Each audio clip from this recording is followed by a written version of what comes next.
안녕하세요. 저는 결혼해서 30여 년 동안 행복하게 잘 살다가 갑자기 불운한 사고로 남편을 잃은 50대 중반녀입니다.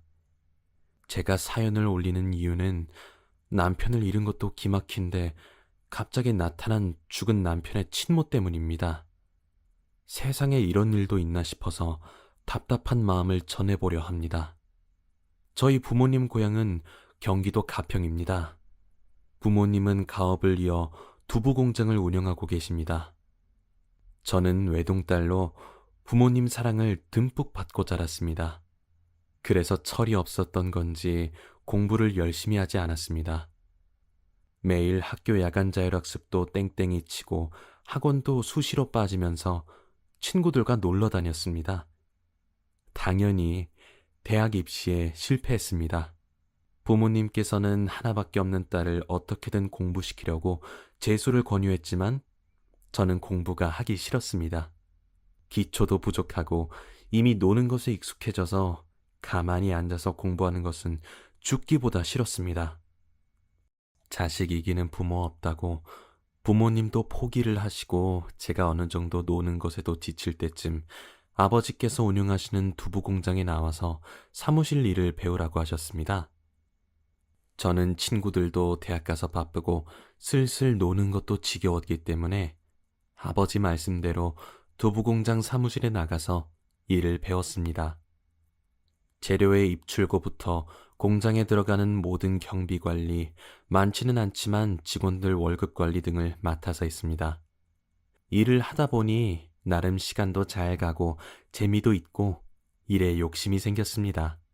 아마도 저희 공장이라서 애정이 간 것 같습니다.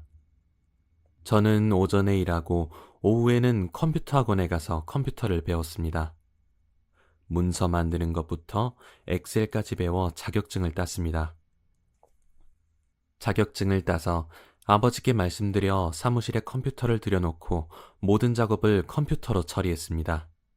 그렇게 하니 두부 공장도 훨씬 효율적으로 관리가 됐고 뽀대도 났습니다. 부모님께서도 처음에는 대학 안 간 딸을 걱정하셨는데 제가 마음 잡고 공장 경영을 잘 해나가니 너무 좋아하셨습니다. 제가 두부 공장 일을 돕기 시작한 지 1년쯤 되었을 무렵 두부 공장에 새로운 일꾼이 들어왔습니다. 처음 직원이 들어오면 집 주소와 전화번호 등 기본적인 인적사항을 기록으로 남기기 때문에 직원이 사무실에 와서 저에게 전달하는데 그때 들어온 직원이 남편입니다. 사무실 문을 남편이 열고 들어오는데 마치 뒤에 후광이 비추듯 너무 잘생긴 젊은 사람이 들어오는 거예요.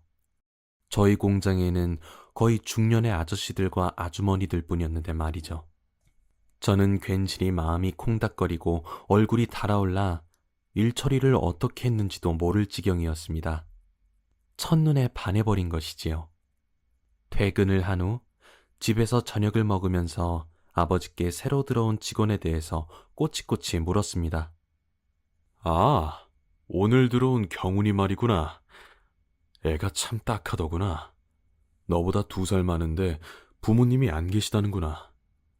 어렸을 때 아버지가 지병으로 돌아가시자 엄마가 돈을 몽땅 챙겨가지고 애를 버리고 도망갔다나 봐. 그 후로 경훈이는 친척들 집에 여기저기 맡겨졌다가 결국 보육원에 보내져서 보육원에서 고등학생 때까지 자랐다고 하더라. 그래도 공부는 열심히 했는지 기특하게도 야간대학에 들어갔다는구나. 보육원은 고등학교를 졸업하는 만 18세가 되면 나와야 해서 숙식이 가능한 일자리를 찾아서 우리 공장까지 오게 된 것 같아.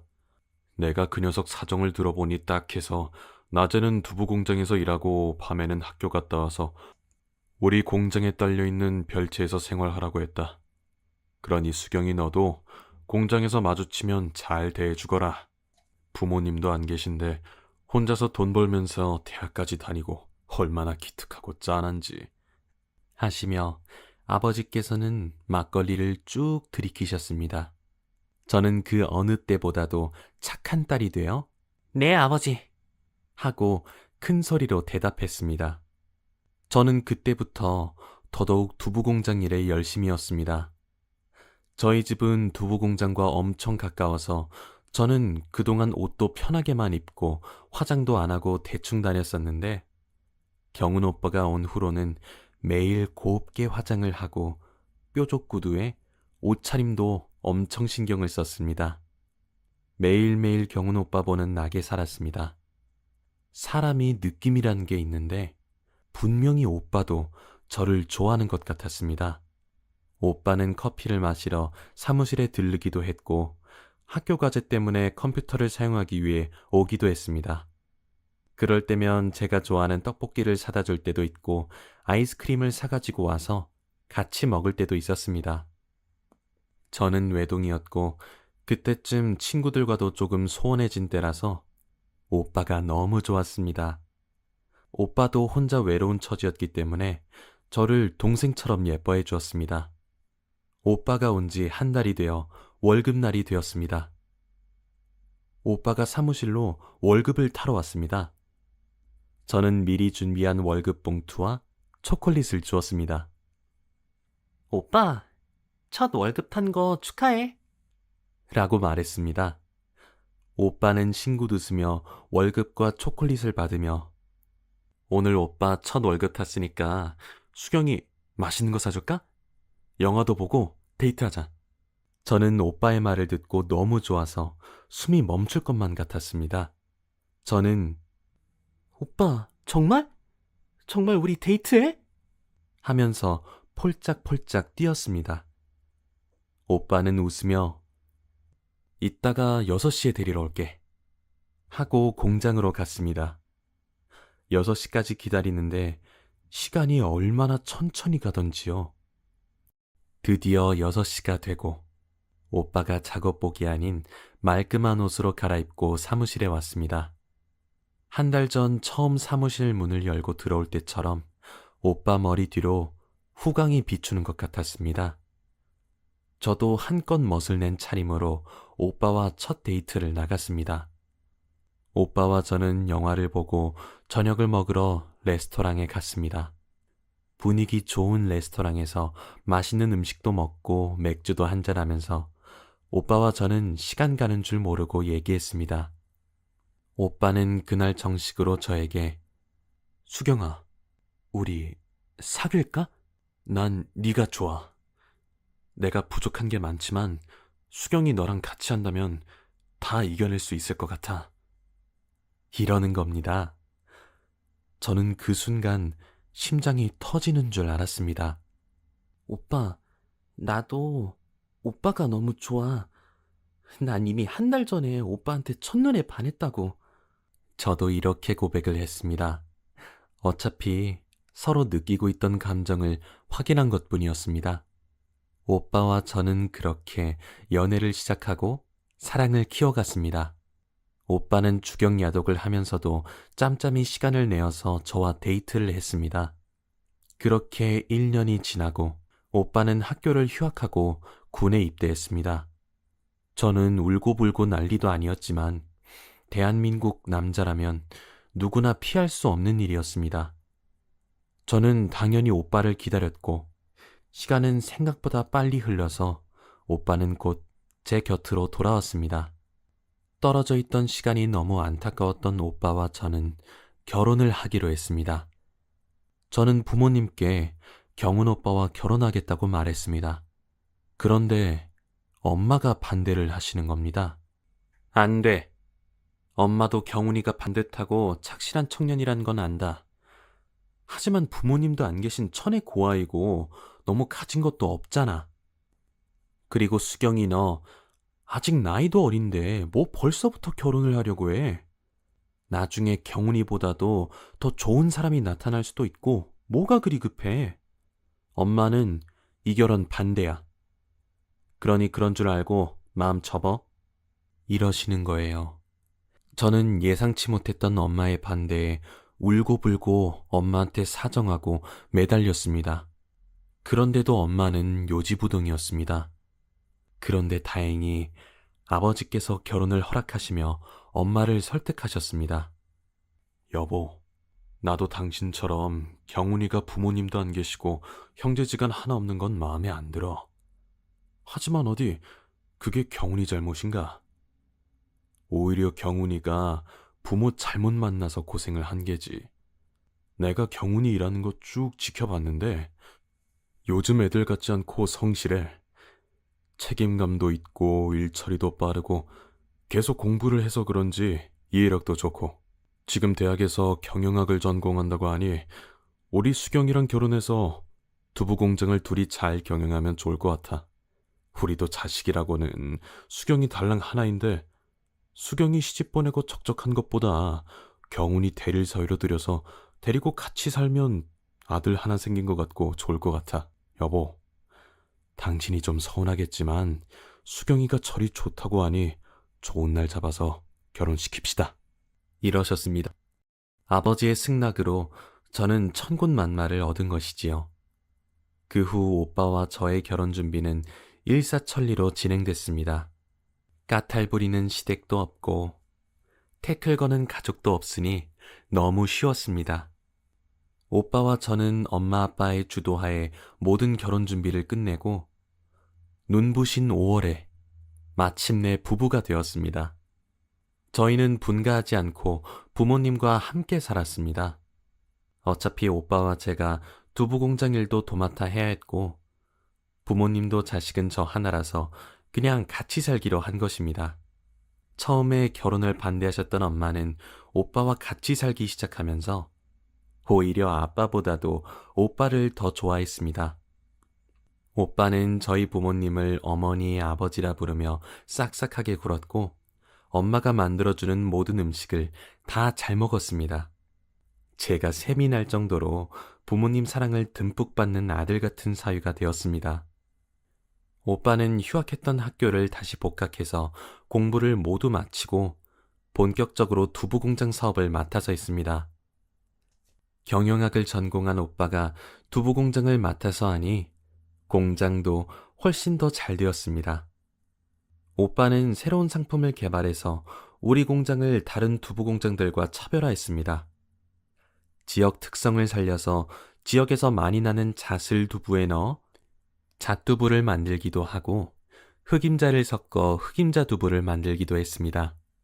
저에게는 이렇게 행복해도 되나 싶을 정도로 정말 하루하루가 소중하고 행복한 날들이었습니다. 저는 결혼 2년 차에 예쁜 딸을 낳았고 2년 터울로 아들을 낳았습니다. 오빠나 저나 형제 없이 외롭게 자랐기 때문에 자식 욕심이 많았습니다. 저희 집은 3대가 함께 살면서 항상 웃음꽃이 피었습니다. 처음에는 엄마가 아이들을 돌봐주셔서 두부공장 일을 계속했었는데 아이들이 크면서 아이들 교육 때문에 저는 두부공장 일을 접고 집에서 아이들 교육과 살림에만 신경을 썼습니다. 두부공장은 남편이 직원들을 써가며 도맡아서 운영했습니다.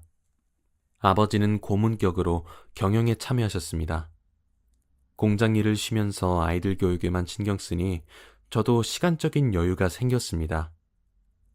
그래서 다시 친구들과도 연락을 하며 지내게 되었는데 결혼한 친구들 얘기를 듣다 보면 정말 제 팔자가 제일 상팔자였습니다. 친구들 대부분이 시댁 스트레스에 다 미쳐버리겠다는 겁니다. 시어머니 잔소리, 시집살이는 다만사고 시누이들 여우질에 형제간의 재산 다툼 등 내용은 다양했습니다. 그런 거에 비하면 제 결혼 생활은 꽃길이었습니다. 남편은 외롭게 자라서인지 가정을 제일 소중하게 생각했고 늘 다정했고 애들한테도 100점짜리 아빠였습니다. 시댁이 없으니까 저는 남들이 말하는 고부간 갈등이나 명절 증후군들은 남의 나라 얘기였습니다. 남편은 제 부모님을 친부모님처럼 믿고 따르며 공경했습니다. 어느 날 저녁, 남편과 가볍게 맥주 한잔을 하는데 남편이 갑자기 수경아, 고맙다. 너 아니었으면 난 이렇게 소중한 가정 꿈도 못 꾸었을 거야. 내 외로운 삶에 네가 등불이 돼주었어. 어릴 적에 아버지 돌아가시고 엄마가 날 버리고 도망갔다고 했었잖아. 그러고 나서 친척집을 전전하다가 우연히 엄마 소식을 알게 되었어. 그때가 보육원으로 가기 전이니까 한 초등학교 5학년쯤이었나? 너무 오래된 일이라서 기억도 가물가물하네. 그때 딱 한 번 엄마를 찾아갔었어. 정말 어린 나이에 물어 어렵게. 그런데 엄마가 단호하게 나를 내치시더라. 친척 집으로 돌아가라고. 내가 엄마랑 같이 살고 싶다고 사정사정 했는데도 말이야. 수경아, 정말 어이없지. 내가 부모가 되어 보니 더욱더 이해를 못하겠어. 어떻게 자식한테 그럴 수가 있는지. 난 우리 애들 없으면 하루도 못 살 것 같은데 말이야. 어떻게 그럴 수 있었을까? 남편은 그러더니 잠이 들어버렸습니다. 저는 어찌나 가슴이 아프던지요. 얼마나 어린 마음에 상처를 입었을까 싶고, 그 오랜 세월 얼마나 외로웠을까 싶고, 저는 잠든 남편을 바라보며 앞으로 내가 더 많이 사랑해주리라 마음먹었습니다.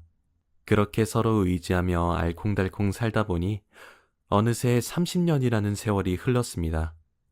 부부는 서로 닮아간다고 하더니 저희 부부는 눈빛만 봐도 서로의 생각을 알 정도가 되었습니다. 아이들도 너무 감사하게도 잘 자라서 딸아이는 대학을 졸업하고 서울에서 취직을 해서 독립해서 나가 살고, 아들도 서울에 있는 대학에 합격하여 누나와 함께 생활하고 있었습니다. 저희 부부는 이만하면 참 잘 살았다 싶었지요. 저희 부부는 연로하신 부모님과 함께 오순도순 살면서 주말에 오는 아이들을 기다리고, 아이들이 오면 맛있는 음식도 해먹고, 함께 지나간 시간들을 추억하고, 아이들을 통해서 요즘 젊은 사람들 얘기도 들으면서 평범하지만 소중한 삶을 이어갔습니다. 남편은 두부공장 운영을 계속 잘 해나갔고요. 그런데 생전 거짓말 한 번 하지 않던 남편이 자꾸 사소한 거짓말을 하고 저 모르게 목돈을 쓰는 걸 알게 되었습니다.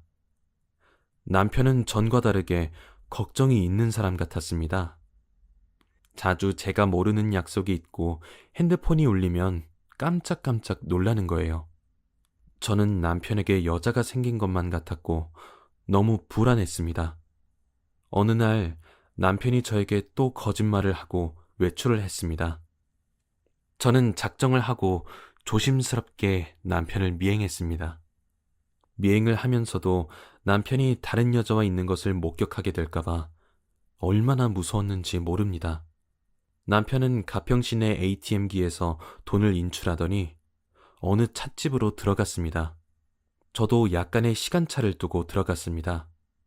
한쪽 테이블에 남편의 뒷모습이 보였고, 그 앞에는 교양이라고는 1도 없어 보이는 경박스러워 보이는 아주머니가 껌을 씹으며 앉아 있었습니다.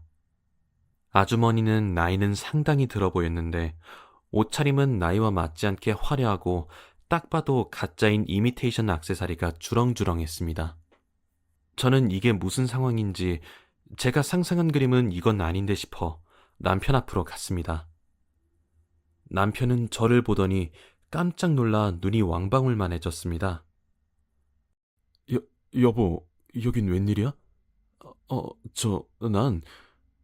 남편은 당황해서 어쩔 줄 몰라 했습니다. 저는 남편에게 당신이야말로 여기는 무슨 일이야? 이건 무슨 상황이고?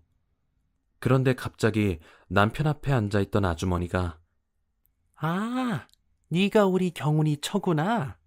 내가 그렇게 경훈이한테 너 만나보고 싶다고 노래를 했는데 경훈이가 무슨 신주단지라고 안 보여주더니 오늘 딱 만났네.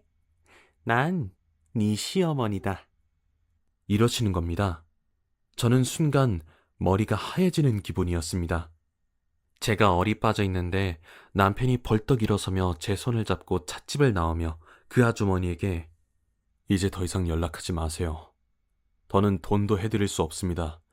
이제 와서 저는 어머니 같은 거 필요 없습니다. 그동안에도 서로 소식 모르고 살아왔으니 제가 죽어도 찾지 마세요. 저도 그렇게 하겠습니다. 라고 소리쳤습니다. 남편은 집에 와서 자초지종을 설명했습니다. 풀 죽은 소리로 아까 찻집에서 본 사람이 생물학적 내 엄마라는 사람이야. 나를 버릴 때는 언제고, 내가 찾아가서 같이 살고 싶다고 사정할 때도 버리더니, 이제 와서 엄마랍시고 엄마 행세를 하려고 하네. 당신한테 미리 말 못해서 미안해. 저는 남편에게 그렇게 오랜 세월 연락이 안 닿았는데 어떻게 알고 당신을 찾아온 건데? 라고 물었습니다. 남편은 이제 늙어서 마땅히 갈 곳도 없고 돈도 없으니까 친척들한테 수소문해서 나를 찾은 것 같아. 한 달 전쯤 모르는 번호로 전화가 와서 받았는데 엄마라는 사람이었어. 대뜸 날 낳아준 공이 있으니까 돈을 달라는 거야. 난 당신이나 아버님, 어머님이 몰랐으면 했어. 너무 부끄럽고 가족들에게 피해가 갈까봐. 그래서 돈을 좀 주고 다시는 찾아오지 말라고 했는데 돈 떨어지면 또 찾아오시는 거야. 하면서 고개를 푹 숙였습니다. 저는 남편이 너무 가여웠습니다. 저는 여보, 그래도 나한테는 말을 했어야지. 그동안 혼자 얼마나 힘들었어. 난 당신이 바람난 줄 알고 얼마나 고민했는데, 정말 다행이다. 라고 말하자 남편은 정말 어이없는 웃음을 지으며, 바람이라니. 나는 평생 죽을 때까지 당신뿐이라는 거 잘 알면서. 하고 제 손을 잡아줬습니다. 저는 남편에게 앞으로는 그 어떤 일이라도 저한테 의논해달라고 신신당부했습니다. 남편은 그러겠다고 약속했습니다. 그런데 문제는 그 말도 안 되는 시어머니의 등장이었습니다. 순하고 착하기만 한 남편이 감당할 수 있는 사람으로 보이지 않았기 때문입니다. 아니나 다를까 지난번에 남편이 준 돈이 떨어질 때쯤 되니까 또 남편에게 연락을 해왔습니다. 저는 이번에는 돈을 준비하지 않고 남편과 둘이서 남편 친모를 만나러 갔습니다. 남편 친모는 저를 보자 반색을 하며 애미도 같이 왔구나. 지난번에 서로 제대로 인사를 못했지? 난 경훈이 엄마다. 즉, 네 시어머니지? 반갑구나. 사정이 있어서 그동안 서로 못 보고 지냈다만 이제라도 만났으니 앞으로 잘 지내보자. 이러시는 겁니다. 그러면서 한술 더 떠서 내가 요즘 사정이 좀 좋지 않아서 그러는데 거처할 방을 하나 얻어주었으면 좋겠다. 아니다. 방보다는 가게 자리가 낫겠네. 화장품 가게나 그런 거. 거기에 방이 딸려 있으면 더 좋겠고. 아직은 뭐라도 할 수 있는 나이니까 뭐라도 해서 내가 경훈이한테 얹히지는 말아야지, 그치? 그게 어려우면 이참에 내가 니네 집으로 돌아가서 같이 살면 더 좋고, 손주들도 너무 보고 싶고, 친척들한테 들으니 제법 큰 두부 공장을 해서 돈을 잘 번다면서? 내가 널 낳았으니 그 정도 자격은 있는 거지? 애미도 내 덕분에 이런 좋은 남편 만나 잘 사는 거고, 이러는 거예요. 저는 기가 막혀서 탁자를 쾅 치면서 큰 소리로 이보세요, 아주머니. 무슨 치어머니요? 어린 아들 버리고 도망갈 때는 언제고 이제 와서 늙고 힘없어지니까 엄마 행사하면서 대접받고 싶으세요? 어림없는 소리 하지도 마세요. 난 결혼할 때 애들 아빠 이미 고아라는 거 알고 결혼한 거고요. 이제 와서 시어머니 키울 생각 없어요. 갑자기 나타나서 시어머니라니. 시어머니는 무슨 얼어 죽을. 그동안에는 애들 아빠가 저 모르게 돈도 좀 해준 것 같은데 그건 애들 아빠가 심성이 너무 착해서 고와서예요. 당신이 엄마라서가 아니라고요. 저는 애들 아빠하고는 달라요. 이제 두 번 다시는 찾아오지 마세요. 사람이라면 양심은 있어야 하지 않나요? 여기가 어디라고 나타나요? 하고 남편과 일어나서 찻집을 나왔습니다. 그리고 전 남편에게 여보, 이렇게 단돌이 하지 않으면 계속 찾아와서 당신 힘들게 할 거야. 내 맘 알지? 남편은 그저 말없이 고개를 끄덕였습니다. 제 말이 좀 효과가 있었는지 한동안 남편 친모는 연락을 하지 않았습니다. 남편과 저는 언제 그런 일이 있었냐는 듯 다시 평화롭고 행복한 일상으로 돌아갔습니다.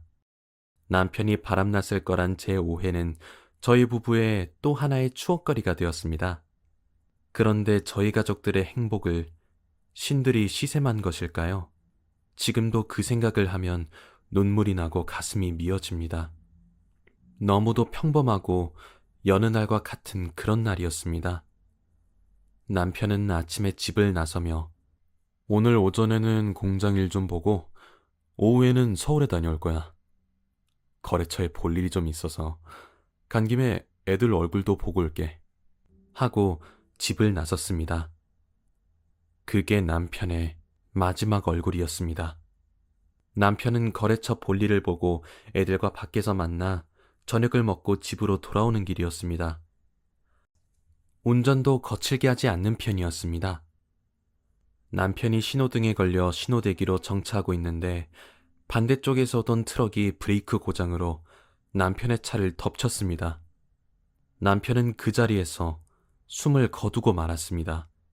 저는 남편의 사고 소식 전화를 받고 미친 듯이 병원으로 쫓아갔지만 남편은 이미 이 세상 사람이 아니었습니다. 어떻게 이런 일이 생길 수가 있는지요. 저는 울다가 지쳐서 기절하고 말았습니다. 눈을 뜨니 병실이었고 엄마와 아버지 그리고 애들이 와 있었습니다. 모두들 너무 울어서 퉁퉁 부은 얼굴로 제가 깨어나기를 기다리고 있었습니다. 저는 꿈인가 싶었는데 애들을 보자 다시 눈물이 솟구쳤습니다. 엄마는 네가 정신 차려야 한다. 애들을 봐서라도 네가 정신 차려야지. 그래야 박서방도 보내주고 그래야 박서방도 안심하고 떠날 테고 하시며 연신 눈물을 훔치셨습니다. 아버지께서는 한숨만 푹 쉬시며 창밖을 내다보시고요. 저는 속으로 꿈이 아니구나 하며 애들을 다시 보고 겨우 몸을 일으켰습니다. 참 냉정하게도 아침까지도 웃으며 나간 남편을 하늘나라로 보냈는데도 많은 절차들이 절 기다리고 있었습니다. 정작 남편한테는 마지막 인사도 하지 못했는데 말입니다. 저는 믿어지지 않았지만 남편 장례 준비를 해야만 했습니다. 저는 겨우 몸을 추슬러서 남편 장례를 치렀습니다. 아직 결혼도 안 한 아들과 딸과 함께 조문객을 맞았습니다. 그런데 장례 마지막 날에 남편 생모가 장례식장에 나타났습니다. 어떻게 친척들에게 소식을 들었는지 말입니다. 저는 그래도 엄마라고 불행한 사고로 갑자기 세상을 떠난 아들을 영정으로나마 마지막으로 보고 배웅하기 위해서 왔나 보다 생각을 했습니다. 그런데 남편 생모는 저를 보자마자 장례식장에 상주들이 잠깐씩 쉬는 방으로 저를 끌고 들어가더니 내 아들이 죽었으니까 내 몫의 유산은 받아야 할 것 같아서 미리 알려주러 왔다. 지난번에 네 행동을 보니 안 그러면 네가 다 꿀꺽할 것 같아서 말이야.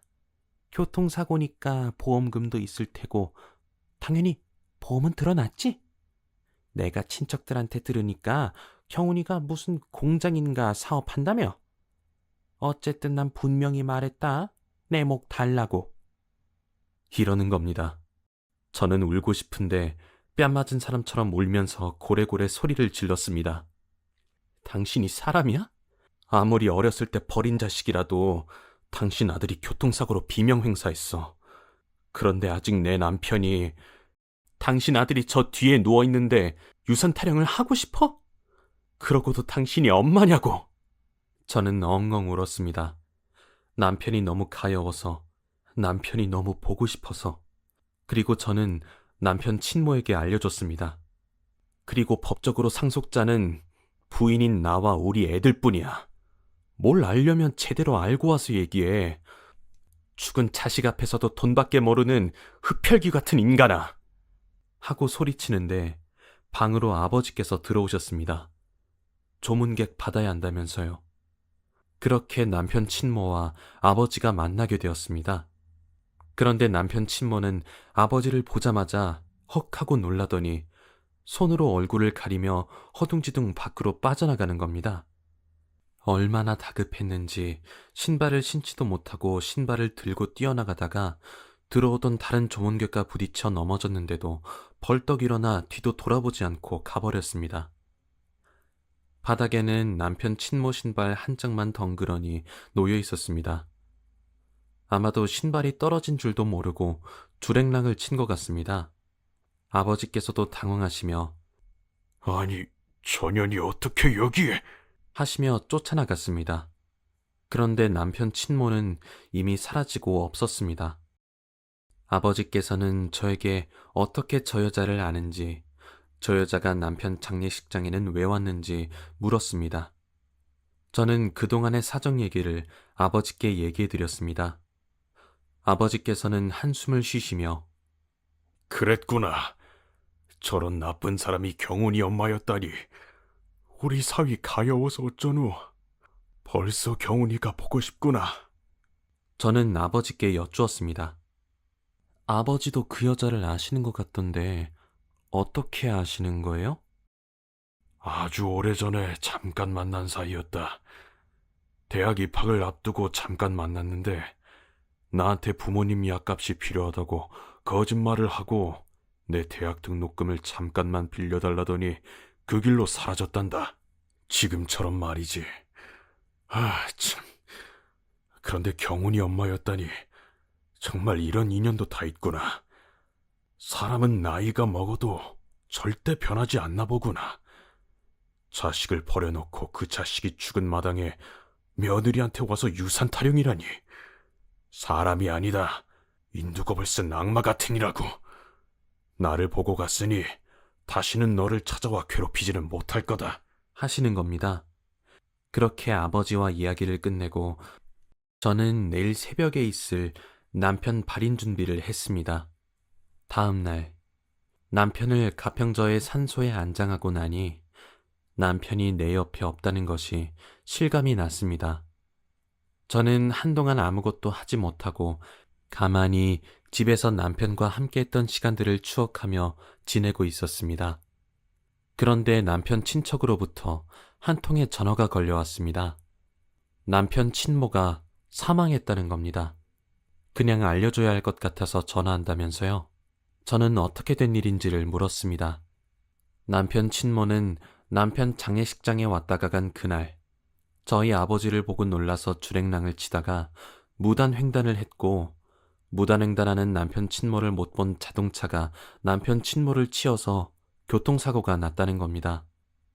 경찰에서는 나타나는 가족이 없고 소지품에도 가족에 대한 단서가 없어서 무연고 사고사 처리로 이미 화장을 했다는 겁니다. 나중에야 친척도 사고 소식을 들을 수 있었다고 합니다. 저는 수화기를 내려놓으며 한동안 아무 생각도 할 수 없었습니다. 그렇게 남의 등쳐먹고 자식까지 버리면서 악랄하게 살더니 결국 슬퍼해주는 사람 하나 없이 세상을 뜨고 만 것입니다.